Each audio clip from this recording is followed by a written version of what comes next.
नमस्कार दोस्तों। क्या हमारा देश बहुत बड़े आर्थिक संकट के मुहाने पर खड़ा है? क्या आने वाले दिनों में तेल और गैस की कीमतें बहुत बढ़ने वाली हैं? क्या अगले कुछ हफ्तों में महंगाई के बड़े झटके लगने वाले हैं? क्या अब देश की जनता पर ईरान वार का बहुत बड़ा इंपैक्ट आने वाला है?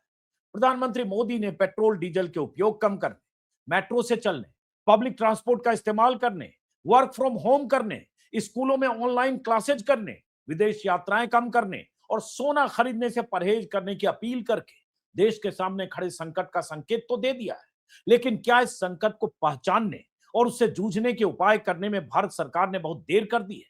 भारत सरकार ने ईरान वार की वजह से आने वाले आर्थिक खतरे को भांपने में देर की, या फिर चुनाव की वजह से जानबूझकर 72 दिनों में इस संकट से जूझने की कोई तैयारी नहीं की? ईरान वार के 72 दिनों बाद 72 घंटे पहले पहली बार प्रधानमंत्री मोदी ने देश को इस खतरे के प्रति आगाह किया और तमाम तरह की कटौतियों की नसीहत की। यह अलग बात है कि बीते 3 दिनों में पीएम की नसीहत की धज्जियां उड़ते हमने कई बार देखी। खुद पीएम मोदी ने तो कई रोड शो किए। असम में कल 50 बीजेपी नेताओं और हजारों की भीड़ बुलाकर हेमंत बिस्वा शर्मा का शपथ ग्रहण समारोह हुआ। लाखों लीटर पेट्रोल डीजल कल आधे घंटे के शपथ ग्रहण समारोह के लिए फूंक दिए गए। बीजेपी नेताओं की गाड़ियों के काफिले की हैरान करने वाली तस्वीरें लगातार आई। एमपी का एक नेता तो 700 गाड़ियों के काफिले के साथ उज्जैन से भोपाल पहुंचा था। लेकिन कल देर शाम खबर आई कि पीएम मोदी ने अपने काफिले को आधा करने का फैसला किया है। यूपी में मुख्यमंत्री समेत तमाम मंत्रियों और नौकरशाहों की फ्लीट में 50% तक कटौती करने का ऐलान किया गया। गृह मंत्री अमित शाह और कुछ राज्यपालों की गाड़ियों के काफिले में भी कटौती की खबरें आ रही। कल देर रात केंद्र सरकार ने सोने चांदी के इंपोर्ट ड्यूटी को 6% से बढ़ाकर 15% करने का ऐलान किया, ताकि सोने की कीमत बढ़ने से खरीद पर कंट्रोल लगे। सोने के आयात से विदेशी मुद्रा भंडार कम हो रहा है, उसे किसी तरह से नियंत्रित किया। लेकिन इसके साथ ही सवाल भी पैदा हो रहे हैं कि क्या भारत सरकार ने ईरान वार के बाद तेल की किल्लत और विदेशी मुद्रा भंडार को लेकर अपनी चिंताओं को छिपाए रखा? अब जब हालात बेकाबू हो गए और राज्यों में चुनाव हो गए, तब जनता से त्याग की उम्मीद लेकर प्रधानमंत्री मोदी सामने आ गए।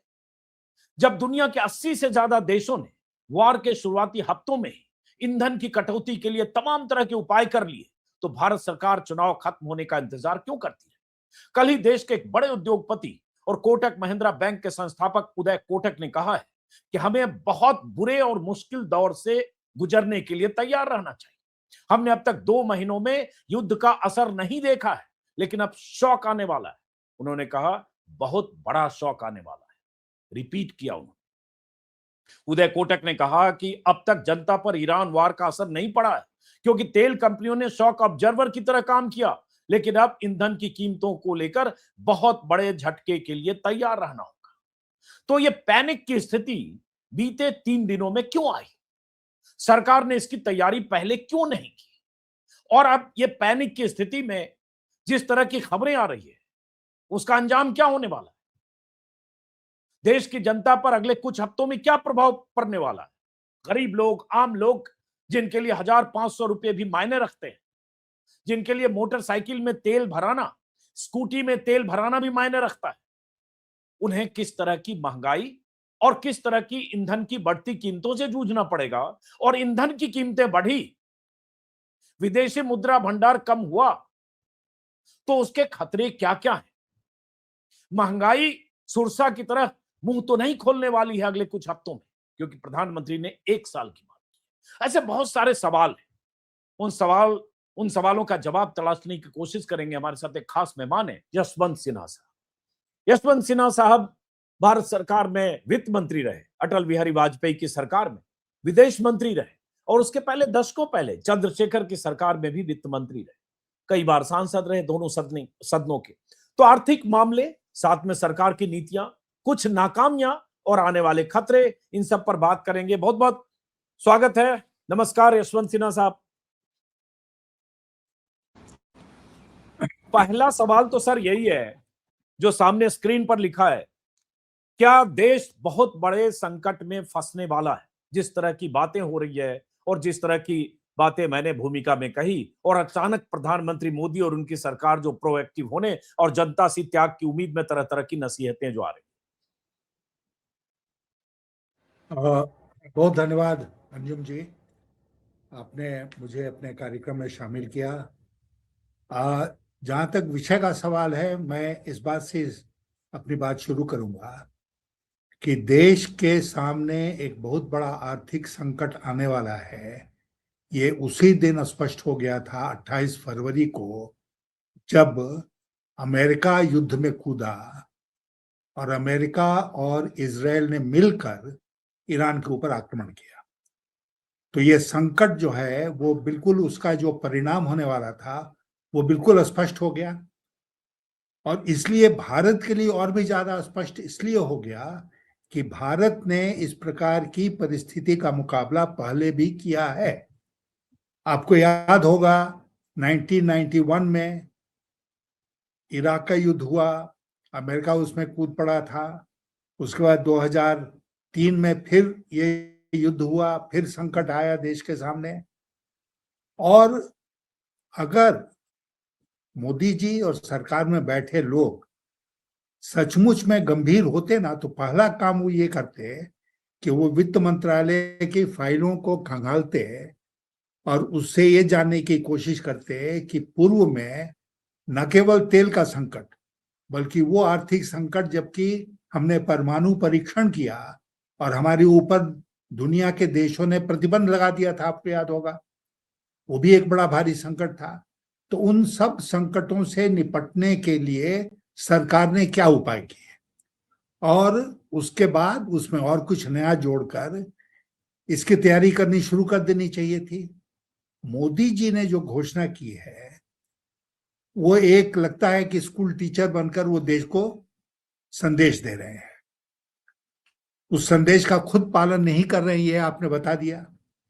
क्या असर पड़ा जब वो देश की जनता को बोल के कि अब बहुत बड़ा संकट आने वाला है और आपको कमर कसना है, और हवाई जहाज में बैठ के चल पड़े 4 देशों की यात्रा पर।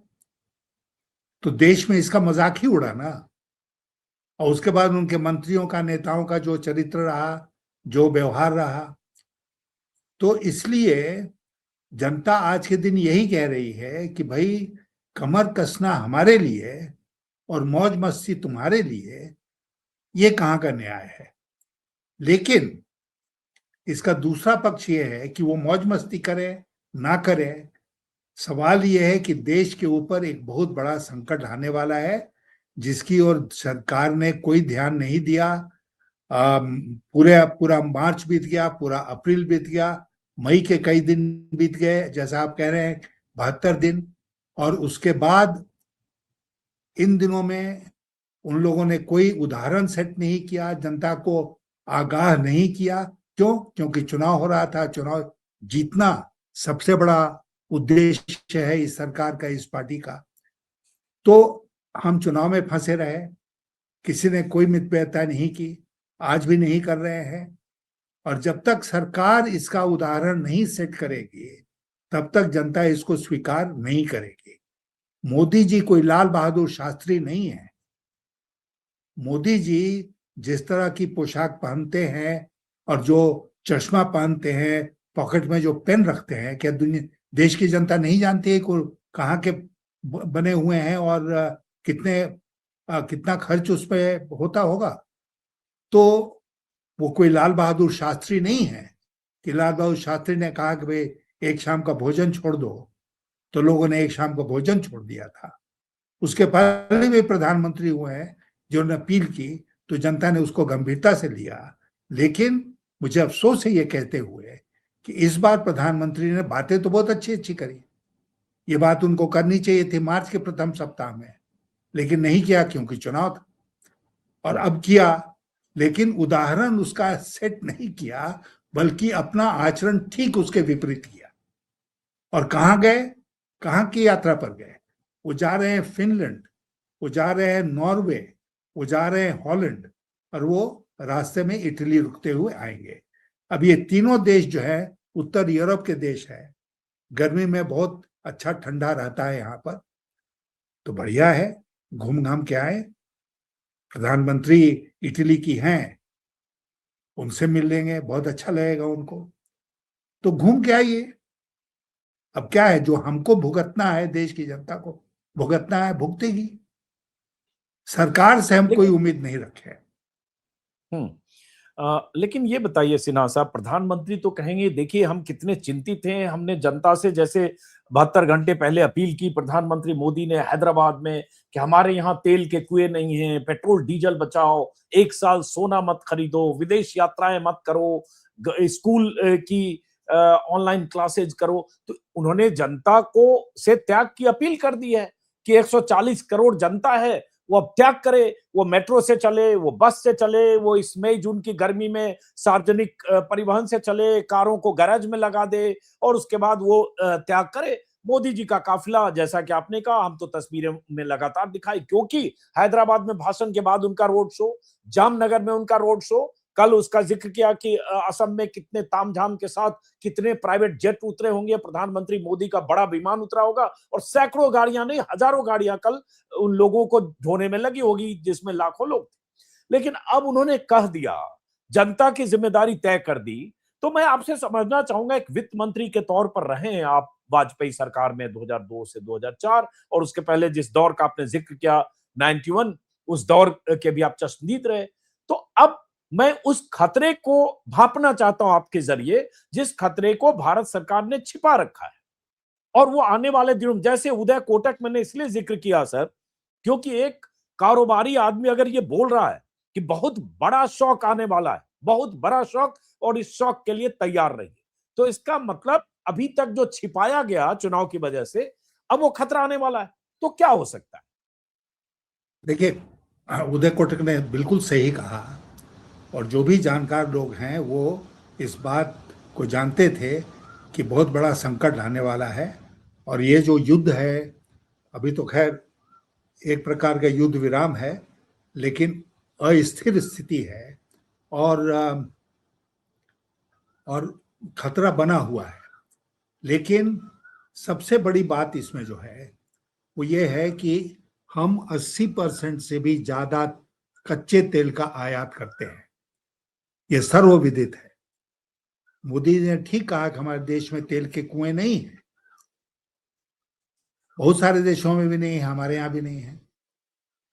लेकिन 80% से ज्यादा जो हम कच्चा तेल आयात करते हैं, वो कच्चा तेल जो है वो एक बेस प्रोडक्ट है, एक ऐसा प्रोडक्ट है जिसका असर व्यापक पड़ता है अर्थव्यवस्था के हर क्षेत्र के ऊपर।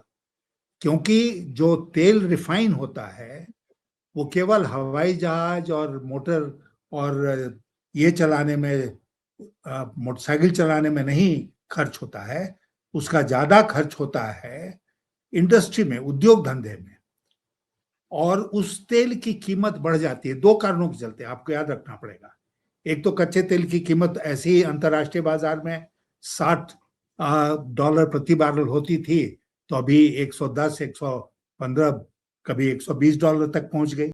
ये जो है, ये स्थिति होने वाली थी, ये उसी दिन पता चल गया था जब युद्ध शुरू हुआ। दूसरी बात कि हमारा रुपया जो है ना, वो डॉलर के मुकाबले गिरता जा रहा है, 95 के ऊपर चला गया। तो अब होता क्या है कि हम जो तेल खरीदते हैं उसको हम डॉलर में खरीदते हैं और देश में बेचते हैं उसको रुपए में। तो इन दोनों कारणों के चलते कि कच्चे तेल की कीमत बढ़ गई, दूसरा कि डॉलर के मुकाबले रुपया गिर गया, इन दोनों कारणों के चलते तेल की कीमत में बहुत बड़ा इजाफा होना चाहिए था। अब 1000 करोड़ प्रतिदिन तेल कंपनियों का घाटा है, ऐसा सरकारी अनुमान है, 1000 करोड़ प्रतिदिन। तो अब क्या है, अब आप दिखा रहे हैं कि हरदीप पुरी, इनसे बेकार वाहियात मिनिस्टर शायद पूरी सरकार में नहीं है, लेकिन इन्होंने कहा कि भाई अब कब तक तेल कंपनियां इसको बर्दाश्त करेंगी। तेल कंपनियां उस समय तक बर्दाश्त करेंगी जब तक सरकार उनको नहीं इजाजत देगी कि तुम कीमत बढ़ाओ। लेकिन अब चुनाव खत्म हो गए हैं, तो शायद वो तेल की कीमत बढ़ाने की इजाजत देंगे तेल कंपनियों उन्होंने को। कहा भी दिया, हरदीप पुरी ने कहा है कच्चे तेल की कीमतें बढ़ती रही और खुदरा कीमतों में बदलाव नहीं किया गया तो ये नुकसान 3 महीने में 1 लाख करोड़ का होगा। मतलब उन्होंने कह दिया कि आने वाले समय में अब कीमत बढ़ने वाली है।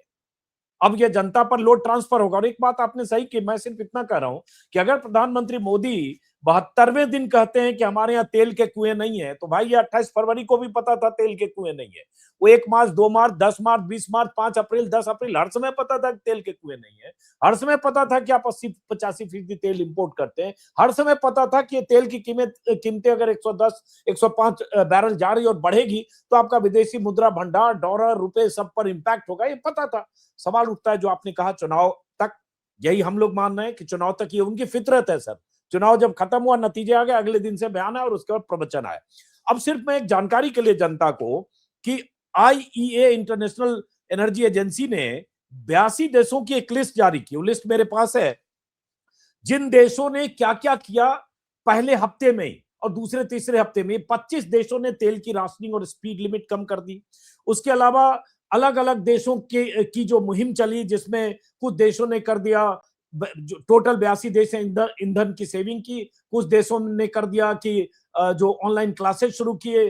कुछ 14 देशों ने वर्क फ्रॉम होम की शुरुआत कर दी। और दुनिया के उन देशों ने, एक लंबी लिस्ट है में, 8 देशों ने एसी कूलिंग तक की लिमिट तय कर दी कि 25 डिग्री से आप नीचे न ले जाएं। 6 देशों ने स्कूल और यूनिवर्सिटी की टाइमिंग में ये कर दिया। स्पीड लिमिट, हर एक लंबी लिस्ट है सर। मैं सिर्फ दर्शकों को बताने के लिए, क्योंकि लोगों को लगेगा कि हम लोग खामखा आलोचना करते हैं। Bangladesh, Pakistan, Malaysia, Sri Lanka, Nepal, Myanmar, Indonesia और यूरोप के कई देश, तमाम देशों ने बहुत तरह के जो मेजर जो होते हैं इसके लिए, इटली, स्पेन, चीन, ब्राजील, फ्रांस, सब ने तरह तरह का ऐसे इंतजाम किए जिससे एनर्जी सेविंग हो, रेगुलेट हो, जनता को इस बात का एहसास हो और उसके बाद पेट्रोल बचाने, तेल बचाने, एनर्जी बचाने के लिए सजगता आए। और बहुत चीज मैंने बताया, एक लंबी लिस्ट हमारे पास। भारत सरकार, हरदीप पुरी लगातार ये कहते रहे हमारे पास तेल भंडार की कमी नहीं है। अमित शाह चुनाव में कहते रहे किसी तरह की कोई किल्लत नहीं है। और प्रधानमंत्री ऐसी बात कहा गया, 2 दिन पहले राजनाथ सिंह ने फिर कहा कि हमारे पास किसी तरह की किल्लत नहीं। तो ये जनता की आंखों में धूल झोंक रहे हैं, क्योंकि चुनाव के समय आप सच भी बयान नहीं करना चाहते थे और अब वो धोखे से आप पर्दा हटा रहे हैं, तो अल्टीमेटली खामियाजा जनता भुगते कि आपने 20 दिन, 25 दिन, 40 दिन पहले तैयारी की होती। देखिए अंजुम जी, जनता इसको भुगत रही है, ऐसा नहीं कि आने वाले दिनों में भुगतेगी। अभी मैं बताना चाहता हूं आपको, इसके पहले मैं झारखंड में अपने गांव में था। कुकिंग गैस जो है उसके सिलेंडर की इतनी भारी किल्लत थी कि वो मिल नहीं रहा था लोगों को। ब्लैक मार्केटिंग शुरू हो गया था। जिसको बहुत आवश्यकता होती थी वो 3,000 4,000 रुपया देकर एक सिलेंडर खरीद कर लाता था। दिल्ली में भी लगभग वही हालत हो गई। तो ये ऑलरेडी शुरू हो गया है एक तरफ। दूसरी तरफ इन्होंने इंडस्ट्रियल डीजल जो है उसकी कीमत बढ़ा दी। तो कीमत बढ़ाने का नतीजा ये हुआ कि उद्योगों का कॉस्ट ऑफ प्रोडक्शन बढ़ गया। आपने वो दृश्य भी देखा होगा, जबकि लोग बेरोजगार होना शुरू हो गए महाराष्ट्र में, गुजरात में। और वो कौन लोग हैं? वो यूपी बिहार के लोग हैं ज्यादातर।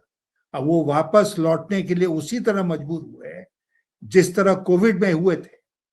और वो दृश्य आप नहीं भूले होंगे जिसमें एक व्यक्ति कह रहा था कि अब बहुत हो गया, अब हम दोबारा लौट कर इधर नहीं आएंगे। तो तरफ कोविड में उनको सहारा था मनरेगा का।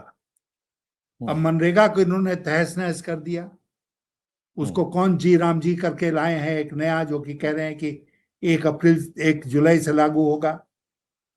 तो राम जी के भरोसे देश को छोड़ दिया है, अपने आप हवाई जहाज लेकर चले गए विदेश और जनता भुगते। ये स्थिति आज इस देश की हो गई है। और मुझे कोई विश्वास नहीं है, और मैं इसलिए नहीं कह रहा हूं कि मैं मोदी जी का क्रिटिक हूं, मैं इसलिए कह रहा हूं कि जो तथ्य सामने आ रहे हैं उसके मुताबिक देश एक भयंकर संकट में फंसने वाला है। कब तक ईरान अमेरिका का युद्ध चलेगा कहना मुश्किल है। तेल के भंडार डिस्ट्रॉय हो गए हैं। एलपीजी का जो स्टोरेज था वो इस तरह डिस्ट्रॉय हो गया है कि उसको बनाने में 5 साल लग सकता है। तो ये संकट ऐसा नहीं है कि एक दिन ट्रम्प साहब ने बंद कर दिया है युद्ध तो ठीक हो गया, क्योंकि जो डैमेज हुआ उसको रिपेयर करने में टाइम लगेगा। और इसी बीच में दुनिया के सारे देशों को इसके लिए तैयारी करनी पड़ेगी, और आपने वो बता भी दिया अपने श्रोताओं को कि कौन कौन सी तैयारी कितने देशों ने की है। भारत अकेला ऐसा देश है जिसने कोई तैयारी नहीं की, क्योंकि प्रदेशों का चुनाव जीतना सबसे महत्वपूर्ण था। देश की जनता को अंधेरे में रखा और अब बड़ी बड़ी बातें बोलकर खुद हवाई जहाज में बैठकर विदेश यात्रा पर निकाल गए। तो कौन विश्वास करेगा, कौन कमर कसेगा और क्यों? तो सवाल उठता है यशवंत सिन्हा साहब, देखिए जैसे मैंने बताया ना फिर एक बार, जैसे पाकिस्तान को गालियां देते हैं हम लोग, और तब भी गालियां दी जब पाकिस्तान ने कटौती की। 100% स्कूल शामिल नहीं। नहीं, आपको नहीं कह रहा हूं, हमने मतलब देश ने, क्योंकि मैं इसलिए कह रहा हूं कि वैसे वैसे देशों ने, फिलीपींस, थाईलैंड से लेकर कंबोडिया तक ने तरह तरह के अपनी ईंधन कटौती और रिसोर्सेज को बचाए रखने की कोशिशें 70 दिन पहले, 60 दिन पहले से शुरू की। अब ये आए हैं जो बात कर रहे हैं। हाँ, और दूसरी बात, उस पर खुद अमल न करना। अब ये दिखाने के लिए ठीक है, आपने फ्लीट में 50 गाड़ी चलती थी उसको 10 कम कर दिया, 20 कम कर दिया। जनता से उम्मीद करेंगे कि जनता मेट्रो में चले, बस में चले। आपसे समझना चाहूंगा, चूंकि आप वित्त मंत्री रहे, आपने सारा दौर देखा है, क्या करना चाहिए सरकार को जो नहीं किया? आज जैसे सोने पर ड्यूटी बढ़ा दी, 10,000 रुपए सोने की कीमत बढ़ गई, चांदी की कीमत बढ़ गई। अब ये कहा जा रहा है कि जो विदेशी मुद्रा भंडार है वो 35-38 बिलियन डॉलर उसमें कमी हो गई है, जो पहले 728-30 बिलियन डॉलर था, अब 690 बिलियन डॉलर है। और ये आने वाले खतरे को लेकर बहुत तरह की सरकार ने शुरू की 72 घंटे में। वित्त मंत्री के तौर पर आपको क्या लगता है, क्या करना चाहिए, जो चाहिए था बल्कि जो इस सरकार ने नहीं किया?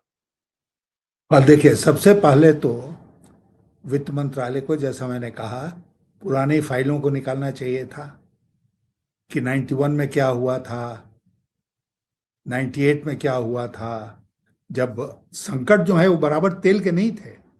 संकट जैसे कि मान लीजिए कि पूर्वी एशिया के देशों की अर्थव्यवस्था चौपट हो गई थी, उसका असर हमारे देश के ऊपर पड़ा था। तो बहुत सारे क्राइसिस हमने फेस किए हैं, और उस क्राइसिस में सबसे पहले क्या होता है कि भाई सरकार अपने ऊपर अनुशासन लागू करे। वित्त मंत्रालय का आदेश निकलता कि जो स्थापना खर्च है, एस्टैब्लिशमेंट कॉस्ट, एस्टैब्लिशमेंट एक्सपेंडिचर, उसमें बिल्कुल 10% की कटौती सारे मंत्रालयों को कर दी गई। हजारों करोड़ रुपया इसमें बचता। उसके बाद हमारे जो पद खाली हैं वो पद खाली रहेंगे, हम उसको भरेंगे नहीं। गोल्ड के ऊपर इन्होंने जो किया है, गोल्ड एक ऐसी वस्तु है, मैं आपको बता दूं, जो बहुत सेंसिटिव है। आप उसकी कीमत इतना बढ़ा देंगे कि उसको हम नॉर्मल चैनल से इंपोर्ट नहीं कर सकते हैं, तो ब्लैक मार्केटिंग शुरू हो जाती है। दूसरी बात, ये मोदी जी ने जो स्वर्ण उद्योग है इस देश का, उसको नष्ट कर दिया एक आदेश से, एक बात कह के।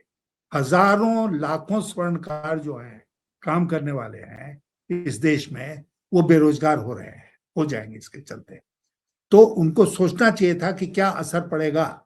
आने वाले दिनों में गोल्ड स्मगलिंग बढ़ेगी, आने वाले दिनों में सोने का व्यापार खत्म होगा इस देश में, लोग अनएम्प्लॉयड होंगे। उसके अलावा इसका जो उन्होंने जो बातें कही हैं, उसका असर ये पड़ेगा कि सरकारी खर्च में कटौती होना चाहिए। सरकारी खर्च में कटौती का मतलब ये हुआ कि अर्थव्यवस्था के ऊपर उसका असर पड़ेगा। मैं ये कह रहा हूं कि सरकार में क्या कोई है जो इन बातों को और इन रिलेशनशिप्स को समझता है, कैसे ये सारी चीजें एक दूसरे के साथ जुड़ी हुई हैं, उनको समझने वाला कोई है क्या? अगर है तो समय रहते कदम क्यों नहीं उठाएंगे? मैं तो ये जानना चाहूंगा कि ईरान का युद्ध जब शुरू हुआ तो क्या वित्त मंत्रालय के पदाधिकारियों ने कोई नोट तैयार किया और सर मंत्री को उपस्थापित किया कि भाई ये सब होने वाला है, हम लोग को ये कदम उठाना चाहिए?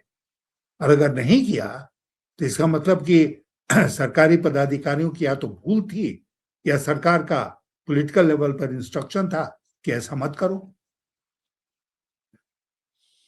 सर, जब आप कहते हैं कि पुरानी फाइलें भी देखनी चाहिए, 91 का भी जिक्र किया, 2003 का, तो फिर तो बीजेपी के लोग कहेंगे कि भाई पुरानी फाइलों में तो ये भी था कि चंद्रशेखर के समय इतना बुरा दौर था कि 67 टन सोना, शायद अगर मुझे याद है, गिरवी रखना पड़ा और आपको इमरजेंसी लोन लेना पड़ा।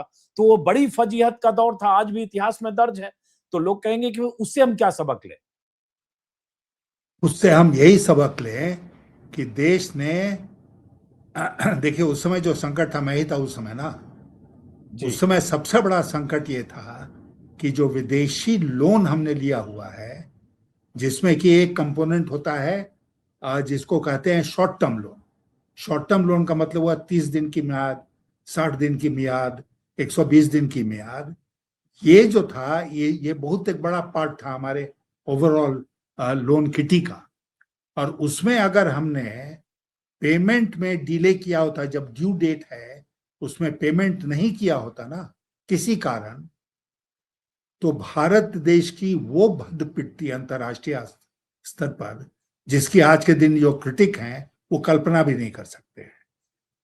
और इसलिए उस समय की सरकार जो थी, अस्थिर सरकार थी, एक तरह से टेम्पररी सरकार बन गई, क्योंकि देश चुनाव में चला गया।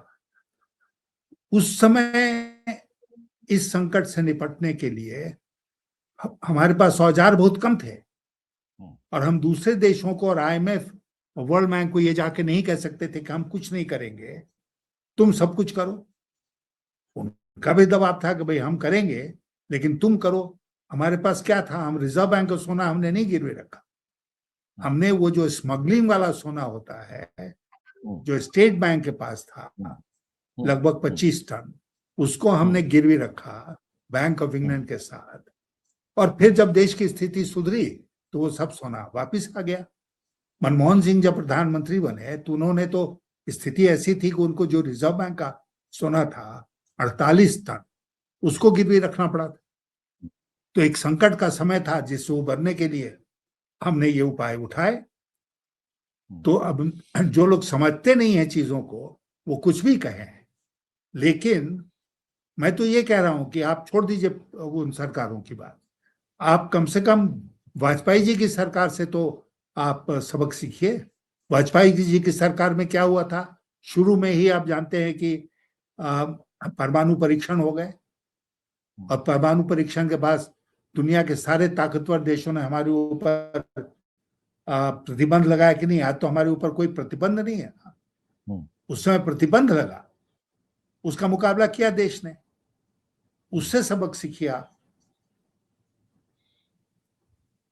तो अब यशवंत सिन्हा साहब, चूंकि इसका जो भुगतना पड़ेगा हम सबको, खासतौर से लोअर मिडिल क्लास गरीब लोगों को, हम पर हो सकता है उस तरह से इम्पैक्ट ना आए 6-8 रुपए अगर डीजल पेट्रोल बढ़े, लेकिन 6-8-10 रुपए बढ़ जाए तो किसान जो गांव में खेती करते हैं वो, या तमाम ऐसे करोड़ों लोग हो सकते हैं उस दायरे में। और सिर्फ सही आपने कहा, सिर्फ ऐसा नहीं है कि स्कूटी, मोटरसाइकिल या ट्रैक्टर में डीजल और पेट्रोल की कीमतें बढ़ने से असर होगा। सब चीज, पूरा फूड प्रोडक्ट से लेकर हर तरह के प्रोडक्ट, चूंकि महंगाई होगी तो हर चीज, सब्जी फल से लेकर खाना पीना, कोई चीज ऐसा नहीं है जिस पर इम्पैक्ट नहीं होगा। तो बड़े दूरगामी प्रभाव होंगे। हम जैसे लोगों पर हो सकता है कम हो, लेकिन देश की करोड़ों, भाई 80 करोड़ लोग आज भी है ना जो 5 किलो अनाज के लिए आपको भगवान मानकर उनमें से बहुत बड़ी तादाद में वोट देते हैं। तो इसका मतलब 5 किलो अनाज भी मायने रखता है इस देश में 80 करोड़ लोगों के लिए। उन पर बहुत असर पड़ेगा। तो मैं ये समझना चाहूंगा, अब सरकार को क्या करना चाहिए अगर हम फ्यूचरिस्टिक बात करें, कि अब जो आपने 72 दिन बिता दिए, गंवा दिए, उसके बाद आप क्या करें जिससे स्थितियां बेहतर। क्योंकि ट्रंप की सनक, उस पर कोई नियंत्रण है नहीं। ईरान से जो रिश्ता था, इस सरकार ने, भाई आप अवेयर होंगे, 2019 तक आप ईरान से सस्ता तेल लेते थे, 60 दिन से 90 दिन का क्रेडिट मिलता था, यूको बैंक में अकाउंट था, बदले में ईरान यहां से सामान खरीदता था। उस दोस्ती को, रिश्ते को आपने ट्रंप के नाम पर कुर्बान कर दिया। अब ट्रंप इतना टर्म डिक्टेट करता है कि रूस से आप तेल 1 महीने खरीदें या ना खरीदें, ये भी अनुमति पत्र जो है वो ट्रंप देता है। तो अब सरकार क्या करे? अब सरकार क्या करे? सबसे पहले तो सरकार को कहना चाहिए कि ट्रंप मुक्त भारत बनाओ। ये बहुत ट्रम्प के अच्छी बात आदेश पर हम जब आपने कि ट्रम्प मुक्त भारत, सही बात। हाँ, पहले तो हम ट्रम्प के सामने भगवान के वास्ते आप उसकी गुलामी मत कीजिए, आप उसकी गुलामी छोड़ दीजिए। उसको खुश करने का जो लगातार प्रयास आप करते रहे उसको छोड़िए, और आप जो एक सॉवरेन नेशन है उस सॉवरेनिटी को बचाकर आप दुनिया में मजबूती के साथ खड़े होइए और कहिए कि भाई हमको जहां से सस्ता तेल मिलेगा हम लेंगे, रूस से भी लेंगे, अगर जरूरत पड़ी तो और देशों से लेंगे, ईरान से भी लेंगे। ये कहने की हिम्मत होनी चाहिए। दूसरी बात कि देखिए, पूर्व में जब ये क्राइसिस आया है ना, तो क्या हुआ है, ये हुआ है कि तेल की कीमत बढ़ी। मैं इसके पक्ष में नहीं हूं कि पेट्रोलियम कंपनीज के ऊपर सारा भार डाल दिया जाए, बल्कि मैं तो यहां तक कहूंगा कि जब हम लोग सरकार में थे और अटल जी की सरकार थी, तो हम लोगों ने ये तय किया था कि हम पेट्रोलियम कंपनी को वही आजादी देंगे जो दुनिया के दूसरे देशों में उनको मिलता है। क्या आजादी है कि पेट्रोल पंप पर प्रतिदिन उस दिन की बाजार भाव को देखते हुए वो तय करेंगी कि प्रति लीटर पेट्रोल या डीजल की कीमत क्या होगी। तो एक दफा बढ़ाने की जरूरत नहीं पड़ेगी, थोड़ा बढ़ेगा थोड़ा घटेगा। यह आदेश लागू हो गया था। यूपी की सरकार आई तो उसने इसको दरकिनार कर दिया, फिर उसके बाद मोदी सरकार ने भी इसको नहीं पूछा। तो अब पेट्रोलियम कंपनीज के ऊपर, जैसा हरदीप पुरी ने कहा, 1,000 करोड़ का घाटा शुरू हो गया है। इसको 3 वे डिवाइड करना चाहिए इस बार को। पहले भी ये कर चुके हैं। नंबर 1, पेट्रोलियम कंपनीज कुछ बर्दाश्त करेंगी। दूसरा, सरकार कुछ बर्दाश्त करेगी। सरकार कैसे करेगी? एक्साइज ड्यूटी में कमी लाकर, और कुछ जो है 1/3 वो आप कंज्यूमर को कहिए कि भाई हम लोगों ने ये भार उठाया है, अब तुम 1/3 का भार तुम उठाओ। इस प्रकार करके आप तेल का जो ये संकट है प्राइस का, उससे आप बच सकते हैं। सारा भार जनता के ऊपर देंगे, गलत होगा। सारा भार आप पेट्रोलियम कंपनीज के ऊपर देंगे, गलत होगा। तो इसलिए इसको 3 वे डिवाइड करना चाहिए। पहले भी ये हो चुका है। और दूसरी बात कि हमको भविष्य में कहां से, अगले 30 दिनों में हमको कहां सबसे सस्ता तेल मिलेगा, वो हमको एक स्पॉट मार्केट होता है और एक फ्यूचर मार्केट होता है। तो हमको फ्यूचर मार्केट में जाकर कहां सस्ता तेल मिलेगा उसको पता करना चाहिए, वहां से सस्ता तेल खरीदने का प्रयास करना चाहिए। चलिए, तो अब देखते हैं सरकार क्या करती है। दूसरी बात, ये जो मेजर है सर, जो ये कहा गया कि भाई प्रधानमंत्री ने अपनी फ्लीट आधी कर दी, या अमित शाह ने अपनी फ्लीट कम कर दी, या योगी आदित्यनाथ ने अपनी फ्लीट कम कर दी, काफिला जो 50 गाड़ियों का काफिला होता है, क्या ये सब आप दिखावटी मानते हैं, या वाकई इसमें गंभीरता है और इस सब से असर पड़ेगा और जनता इसी तरह से फिर मेट्रो और बस और सार्वजनिक परिवहन का इस्तेमाल करने लगेगी और इससे कुछ तेल रिजर्व कंट्री में बचेगा? देखिए, प्रधानमंत्री, मुख्यमंत्री और उनके मंत्री कितने काफिले में चलते हैं वो बहुत महत्वपूर्ण नहीं है। उन्होंने आधा कर दिया, इसका भी कोई महत्व नहीं है। यही महत्व है कि एक संकेत दिया जनता को। सबसे बड़ी बात जो है वो ये है कि सरकारी विभागों में हजारों लाखों गाड़ियां हैं सरकार की अपनी, जिसका वो लोग उपयोग या दुरुपयोग करते हैं ना, उस पर क्या कमी आई? उस पर कोई कमी की आपने? सरकारी खर्च जो हो रहा है विभागों मंत्रालयों, उस पर कोई कटौती की आपने? जो नहीं, एक सिर्फ अभी यूपी से खबर आई कि उनके खर्चों में क्या कटौती हो रही है, पूरे बजट में क्या कटौती? नौकरशाहों की गाड़ियों नहीं, एक यूपी से खबर आई कि नौकरशाहों की गाड़ियों में भी कुछ कटौती की बात आई। अब पता नहीं उसका इम्पैक्ट कितना है, कितनी गाड़ियां हैं और क्या करेंगे, अब ठीक है, लेकिन ये तो वो कहना नेशन चाहिए। वाइड। देखिए, इसका बहुत बड़ा अर्थव्यवस्था के ऊपर इसका बहुत बड़ा असर नहीं पड़ेगा, लेकिन एक उदाहरण बनता है कि भाई सरकार ने ऐसा किया, सरकारी कर्मचारियों ने ऐसा किया, मैसेजिंग के लिए। वही असर इसके ऊपर इसका पड़ता है, तो वो करना चाहिए, वो बहुत आवश्यक है। आप उदाहरण पेश नहीं करेंगे तो जनता कभी आप जो कह रहे हैं उस पर विश्वास नहीं करेगी। तो आखिरी सवाल सर, कि ईरान वार पूरी तरह से कब, जो टोल नाका है स्ट्रेट ऑफ हॉर्मुज का, कब खत्म होगा, जहां से दुनिया का 20% तेल और हमारा लगभग 50% तेल और गैस उसी रास्ते से आता, ये अभी नहीं पता। और कब खत्म होगा और उसके बाद फिर वापस नॉर्मलाइज करने में कितना वक्त लगेगा, नहीं पता। तो इसका एक खतरा हम ये भी देख सकते हैं पब्लिक के लिए, जनता के लिए, कि ये हो सकता है साल, 1.5 साल, 2 साल तक इसका असर हो। बिल्कुल, इसका व्यापक असर रहेगा। और ये नहीं है कि युद्ध खत्म हो गया तो दूसरे दिन सब कुछ सामान्य हो गया। मैं जैसा आपसे पहले कह रहा था, युद्ध में जो डैमेज हुआ है वो डैमेज ठीक ठाक करने, रिपेयर करने में टाइम लगेगा ना। तो इसलिए इसका जो असर है वो रहने वाला है, युद्ध समाप्त होने के बाद भी कई वर्षों तक। और इसके लिए भारत देश को तैयार रहना पड़ेगा, सरकार को तैयार रहना पड़ेगा।